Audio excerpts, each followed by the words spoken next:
The house where the Quran whispers. I've always loved architecture.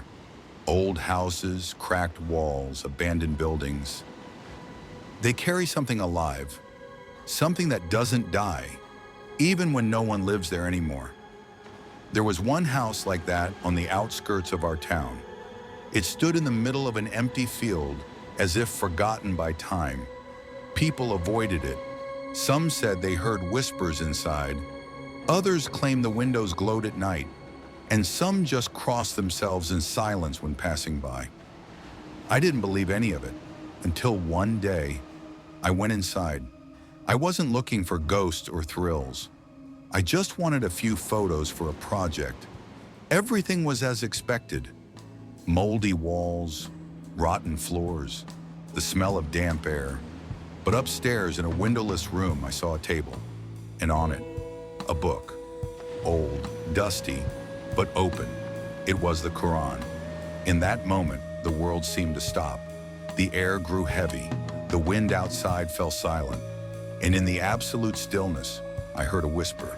Not a voice, not words, but something like breath, like a presence, as if someone unseen was reciting, not to me, but to themselves. Yet somehow, I heard every letter, every pause, every rise and fall, and it shook me to the core. I reached out, and the page turned on its own, not from a breeze.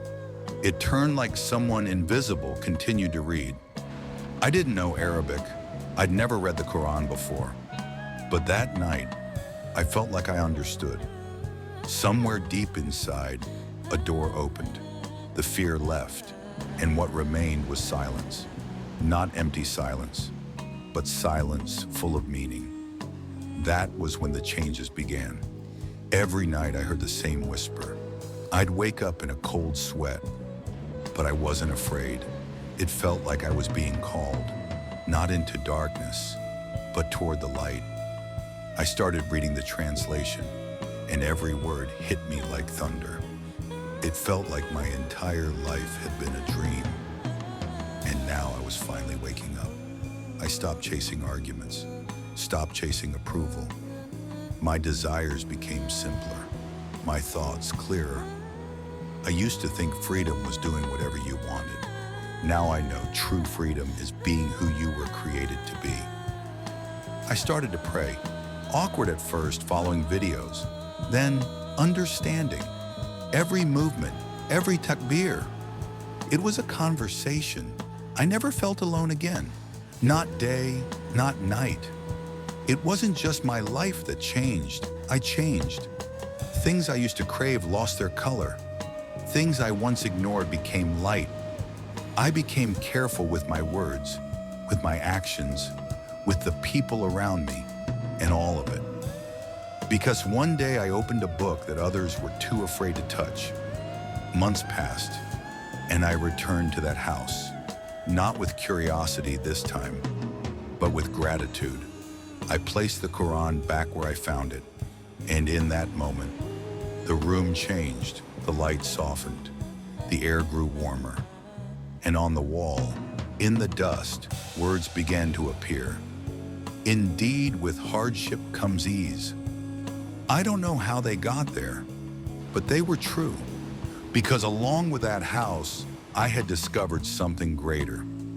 I found something that can't be photographed, can't be measured, can't be explained with logic, but it can be felt.